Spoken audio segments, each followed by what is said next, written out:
یہ report judo players اور کچھ پاکستان جوڈو فیڈریشن کے ممبر کی طرف سے دی گئی دستاویزات کی روشنی میں بنائی گئی ہے۔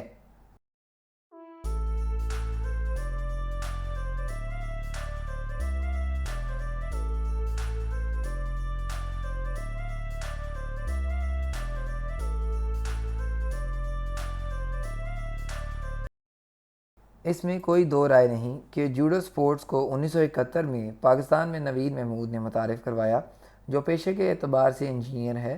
نوید ہی پاکستان جوڈو فیڈریشن کے بانی ہیں۔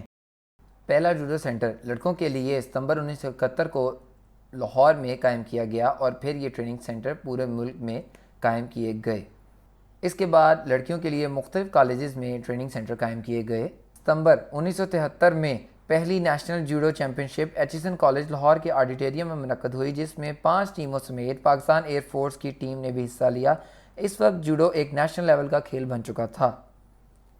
پاکستان جوڈو فیڈریشن کے پروگرام کے تحت ہر عمر کی لڑکیاں اور لڑکے جوڈو سیکھ رہے تھے، اور اب باقاعدگی سے پاکستان جوڈو فیڈریشن نے نیشنل لیول کے مقابلے شروع کروانا کر دیے تھے۔ پاکستان جوڈو فیڈریشن سے متعلقہ صوبوں کی جوڈو ایسوسی ایشن اپنے ٹورنامنٹ، ٹریننگ کیمپ اور بیلٹ کے امتحانات منعقد کروانا شروع کر دیے تھے۔ پاکستان نے 1978 سے ساؤتھ ایشیا جوڈو چیمپئن شپ میں حصہ لینا شروع کیا۔ 2003-2004 تک کئی گولڈ، سلور اور برونز میڈل جیتے۔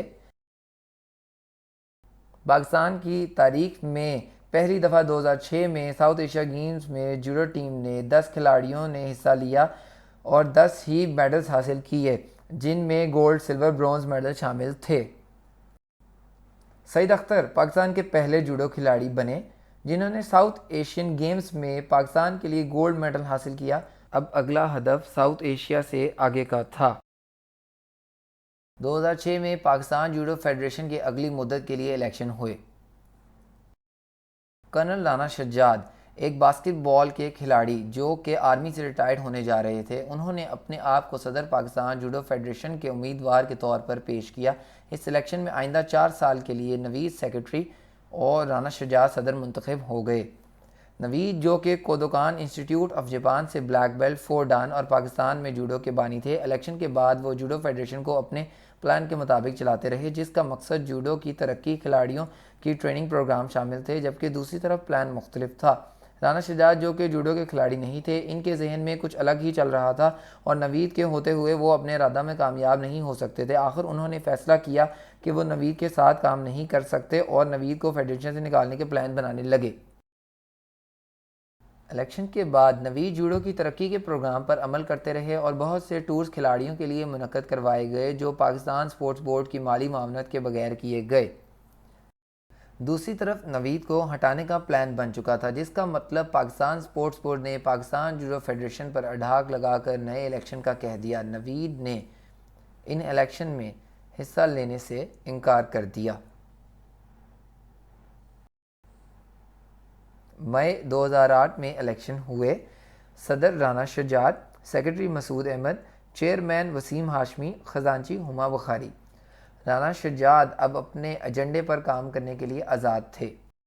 نئے الیکشن کے چند ماہ بعد ہی فیڈریشن کے 9 منتخب نمائندوں میں فنڈز کے حوالے سے اختلاف سامنے آنا شروع ہو گئے اور 2 گروپ بن گئے۔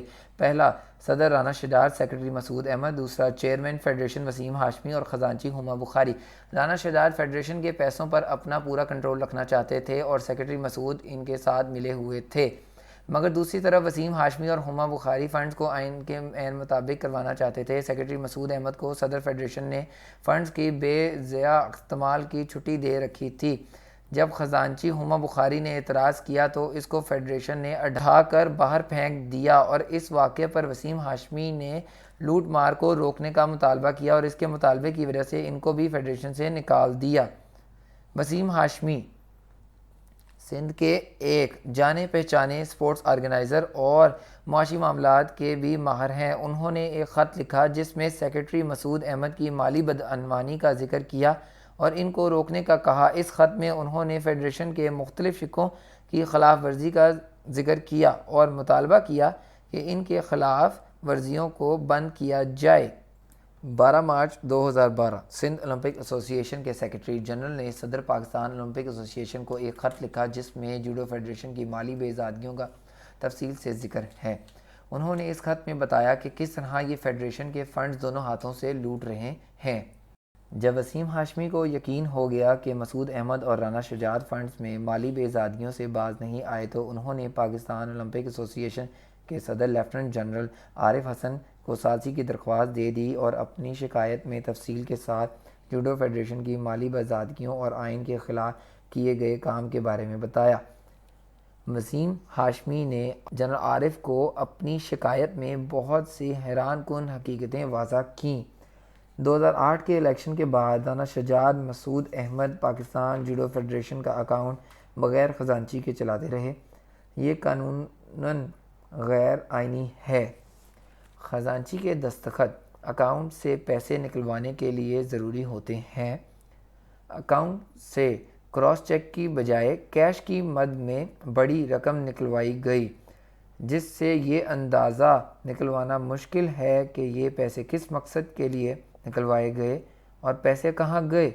اور سال کے اختتام پر پاکستان اسپورٹس بورڈ میں ایک بوگس اکاؤنٹ رپورٹ خزانچی کے جعلی دستخط سے جمع کرائی جاتی رہی۔ رقمیں اتھارٹی کی اجازت کے بغیر نکلوائی گئیں۔ یہ سارے پیسے کہاں گئے؟ باہر ممالک مقابلوں کے لیے کھلاڑیوں کو اپنے خرچے پر جانے کی شرط پر منتخب کیا جاتا، قطع نظر اس کا وہ میرٹ پر آتا ہے یا نہیں۔ اس کے باوجود کہ گورنمنٹ سے بڑی رقم گرانٹ میں ملتی تھی، پیسے کھلاڑیوں سے لیے جاتے۔ اگر کھلاڑی اپنا خرچہ خود کرتے تھے تو غیر ممالک ٹورز کے اخراجات اسٹیٹمنٹ میں کیوں دکھائے گئے؟ جوڈو میٹ وغیرہ انٹرنیشنل گرانٹ سے لیے جاتے مگر اسٹیٹمنٹ میں دکھایا جاتا کہ وہ فیڈریشن کے خرچے سے لیے گئے ہیں اور اس طرح پیسے ہڑپ کیے گئے۔ اسلام آباد میں ہونے والی ساؤتھ ایشیا جوڈو چیمپئن شپ میں ملنے والے لاکھوں روپے کا بھی کوئی حساب جمع نہیں کروایا گیا۔ آپ فنڈز کے بے زادگیوں کا اندازہ کریں کہ رانا شجاعت نے انٹرنیشنل ٹورز کے دوران DATA $900 وصول کیے، 3 آفیشلز نے 94,600 اور باقی جوڈو ٹیم نے 43,000 کیا۔ یہ فنڈز کھلاڑیوں کے لیے ہیں یا آفیشلز کے لیے؟ چیئرمین وسیم ہاشمی نے ان معاملات کے حل کے لیے تیسری پارٹی سے آڈٹ کروانے کا مطالبہ کیا، جس سے ہر چیز عیاں ہو جاتی مگر رانا شجاعت نے انکار کر دیا۔ کیوں؟ اب ان الزامات کے بعد پاکستان جوڈو فیڈریشن نے سندھ جوڈو ایسوسی ایشن کو 27 اپریل 2012 مطلع کر کے ایک ایڈہاک کمیٹی بنا دی جو کہ سندھ جوڈو کے معاملات دیکھے گی۔ سندھ جوڈو ایسوسی ایشن کو معطل کرنے کے بعد رانا شجاعت نے پاکستان جوڈو فیڈریشن کے نئے الیکشن اناؤنس کر دیے۔ اس پر پاکستان اولمپک ایسوسی ایشن حرکت میں آ گئی اور انہوں نے اگست 2012 پاکستان جوڈو فیڈریشن کو غیر آئینی قرار دے دیا اور وجہ یہ بتائی کہ فیڈریشن کے آفیشل شدید مالی کرپشن میں مبتلا ہیں۔ اولمپک ایسوسی ایشن نے صرف یہی نہیں کیا بلکہ جنرل عارف حسن نے انٹرنیشنل جوڈو فیڈریشن کے صدر کو بھی خط لکھ دیا اور اس میں جوڈو فیڈریشن کی ساری بدزادگیوں کے بارے میں تفصیل سے لکھا۔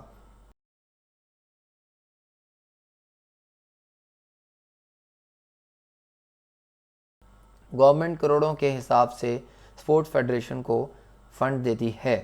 2014 سے 2019 تک کے لیے اسپورٹس بورڈ نے کل 1.06 بلین روپے فنڈز فیڈریشنوں کو دیے، جس میں سے جوڈو فیڈریشن کو ان 5 سالوں میں 2.5 کروڑ روپے ملے۔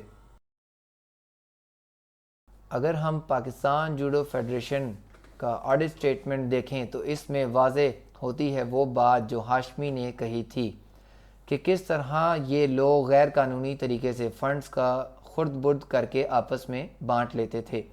لاکھوں روپے کا خرچہ ٹورز کی مد میں دکھایا گیا جبکہ کھلاڑیوں سے ان کی ٹکٹ اور دیگر اخراجات کے پیسے انہی سے لے لیے جاتے تھے۔ اور نتائج میں ساؤتھ ایشیا کے علاوہ میڈل تقریباً 0 ہیں۔ یاد رہے کہ پاکستان 1978 سے ساؤتھ ایشیا کے ٹورنامنٹ میں میڈل جیتا آ رہا ہے۔ طریقہ واردات: سیکرٹری مسعود جعلی بل بنا کر لاکھوں روپے کا خرچہ کاغذوں میں دکھاتا ہے کہ میں نے اپنی جیب سے فیڈریشن پر خرچہ کیا۔ اس کو کہتا ہے کہ میں نے فیڈریشن کو قرض دیا ہے۔ بعد میں جب اسپورٹس بورڈ سے گرانٹ فیڈریشن کو ملتی ہے تو پیسے کیش کی صورت میں نکلوا لیے جاتے ہیں اور کہا جاتا ہے قرض واپس ہو گیا۔ یہ حیرانگی کی بات ہے کہ نہیں کہ سیکرٹری 2 سال میں تقریباً 3 ملین کا قرض فیڈریشن کو دیتا ہے، جبکہ اس نے کبھی 1 پیسہ انکم ٹیکس کا ادا نہیں کیا اور یہ ٹیکس فائلر بھی نہیں ہے۔ اس کا انکم کا ذریعہ کیا ہے جو وہ 3 ملین کا قرض دے رہا ہے؟ جی ہم آپ کو بتاتے ہیں کہ وہ پیسے جو فیڈریشن سے غیر قانونی طور پر قرض واپس کے چکر میں نکلوائے گئے وہ کہاں گئے؟ تحقیقات سے پتہ چلتا ہے کہ اس دوران 2013 سیکرٹری مسعود احمد اور اس کی فیملی غالب اسٹریٹ میں موجودہ پراپرٹی نمبر 1170 پشاور کینٹ میں 65 لاکھ روپے کی عابد علی شاہ کی فیملی سے خریدی، تو جناب فیڈریشن کے پیسے پراپرٹی پر لگ رہے ہیں۔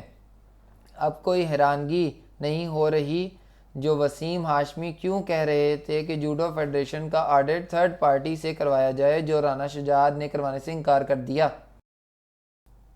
2010 سے 2015 تک پاکستان جوڈو فیڈریشن نے جن ممالک کے ٹورز کیے اس کی تفصیل چارٹ میں نمایاں ہے۔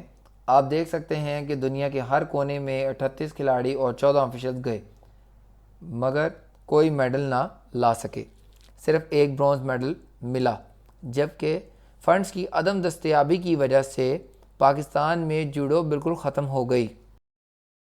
اب آ جائیں آپ پنجاب جوڈو ایسوسی ایشن کی کرپشن کی طرف۔ آصف اقبال جو کہ رانا شجاعت کے باسکٹ بال کھیل کے دوست ہیں، ان کو رانا شجاعت نے پنجاب جوڈو ایسوسی ایشن کے صدر کے عہدے پر تھوپا اور ایسوسی ایشن کے پیسوں کو کھانے کی کھلی چھٹی دے دی۔ یہ اسکرین پر پنجاب جوڈو ایسوسی ایشن کی دبئی اسلامک بینک کی سٹیٹمنٹ ہے، جو کہ ظاہر کر رہی ہے کہ کیسے آصف اقبال نے بغیر کسی کی اجازت کے پیسے نکلوائے اور اپنے اکاؤنٹ میں ٹرانسفر کیے۔ اس کے علاوہ ڈان اخبار کی خبر کے مطابق غیر قانونی طور پر لوگوں سے پیسے لے کر ان کو باہر بھیجنے کی نیت سے بیلجیم ایمبیسی کو خط لکھا جوڈو فیڈریشن کی طرف سے، مگر جب تصدیق کے لیے رانا شجاعت سے بات کی تو انہوں نے کہا ہم نے ایسا کوئی خط نہیں لکھا، یہ ہمارے کسی مخالفین کی حرکت ہے اور میں FIA جاؤں گا، مگر آج تک نہیں گئے، کیوں؟ اسی طرح 2013 میں جاپان سے ایک دعوت نامہ آیا بچوں کے جوڈو ٹورنامنٹ کا، جس میں ٹورنامنٹ کی انتظامیہ ٹیم کا مکمل کھانے رہنے اور سفر کا سارا خرچہ اٹھا رہے تھے۔ اس مقابلے کے لیے گجرانوالہ کے سائنس لوکس اسکول کے 6 بچوں کو چنا گیا جو اپنا سارا خرچہ اٹھانے کے لیے تیار ہو گئے، جبکہ جاپان آرگنائزیشن ان کا سارا خرچہ ادا کر رہی تھی۔ ان سے ایڈوانس بھی لے لیا گیا۔ بچوں سے جاپان ایمبیسی سے ویزا لگوانے کے لیے فارم بھی پورے کروائے گئے، لیکن کوئی ناواضح مسئلے کی وجہ سے بچوں کو نہیں لے کر گئے اور پھر بعد میں بچوں کے جوڈو فیڈریشن کے ساتھ شدید اختلافات پیدا ہو گئے اور جوڈو فیڈریشن نے بچوں کو خاموش رہنے کی دھمکی دے دی۔ یہ بہت مناسب ہوگا کہ اس معاملے کو قانونی تحقیقات کی جائے۔ جوڈو کے علاوہ مسعود احمد ایک اور کھیل جو جوڈو سے ملتی جلتی ہے جس کا نام قریش ہے اور جو رشین اسٹیٹ میں زیادہ کھیلی جاتی ہے، اس کے لوکل آفیشل بنے ہوئے ہیں۔ قریش کھیل کا ادارہ عام طور پر اس میں شامل ہونے والے کھلاڑیوں اور آفیشل کے سارے خرچے اٹھاتا ہے۔ مسعود احمد نے قریش کے مقابلوں میں بہت سے لڑکوں کو پاکستان سے بھیجا، جن کی پیمنٹ قریش آرگنائزیشن سے انہوں نے وصول کی، جبکہ لڑکے اپنے خرچے پر گئے۔ اس طرح مسعود احمد نے اس غیر قانونی کام کو اپنی کمائی کا ذریعہ بنا ہوا ہے۔ اب آپ آ جائیں پاکستان جوڈو فیڈریشن کے الیکشن 2016 کی طرف۔ دونوں لوگ مسعود احمد اور رانا شجاعت اپنی 2 باریاں مکمل کر چکے تھے اور اب دوبارہ انہی عہدوں پر منتخب نہیں ہو سکتے تھے، لہٰذا انہوں نے جوڈو فیڈریشن پر اپنا کنٹرول رکھنے کے لیے آپس میں ایک معاہدہ کیا، جس کے مطابق مسعود احمد کو اجازت ملی کہ وہ اپنے سگے بھائی کو سیکرٹری بنائے اور خود وائس پریزیڈنٹ بن جائے، اور دوسری طرف معاہدے کے مطابق رانا شجاعت نے اپنے دوست جنید عالم کو اپنی جگہ صدر بنوایا اور خود چیئرمین بن گیا۔ اسی طرح انہوں نے جوڈو فیڈریشن کا کنٹرول باہر نہیں جانے دیا۔ شرمناک بات یہ ہے کہ پچھلی 2 باریوں میں بھی صدر، سیکرٹری اور خزانچی میں سے کوئی جوڈو کھلاڑی نہیں تھا۔ اسی طرح اس بار بھی کوئی جوڈو کا کھلاڑی نہیں ہے۔ اگر آپ FPR کی ویب سائٹ پر چیک کریں گے تو آپ کو یہ دیکھ کر حیرانگی ہوگی کہ 2019 میں مسعود احمد نے پاکستان جوڈو فیڈریشن کو اپنی ذاتی کمپنی بنا کر ظاہر کیا ہے کہ میں اس کمپنی کا مالک ہوں۔ یہ بہت مناسب ہوگا اگر پاکستان سپورٹس بورڈ اس پر اپنے خیالات کا اظہار کرے۔ پاکستان سپورٹس بورڈ اور منسٹری آف سپورٹ سے یہ التجا کہ اس سارے الزامات کی تحقیقات کرائی جائے جو چیئرمین وسیم ہاشمی اور کھلاڑیوں نے جوڈو فیڈریشن کے عہدیداروں پر لگائے ہیں۔ جوڈو فیڈریشن کے 2008 سے اب تک کے سارے اکاؤنٹ تھرڈ پارٹی آڈٹ کروایا جائے۔ جو پیسے اب تک کھائے گئے ہیں وہ جوڈو فیڈریشن کو واپس دلوائے جائیں۔ تمام آفیشل جو اس کرپشن میں ملوث ہیں ان سب کے خلاف سخت ایکشن لیا جائے۔ ان پر پابندی لگائی دی جائے کہ وہ آئندہ کسی سپورٹس کے ادارہ میں شامل نہیں ہو سکتے۔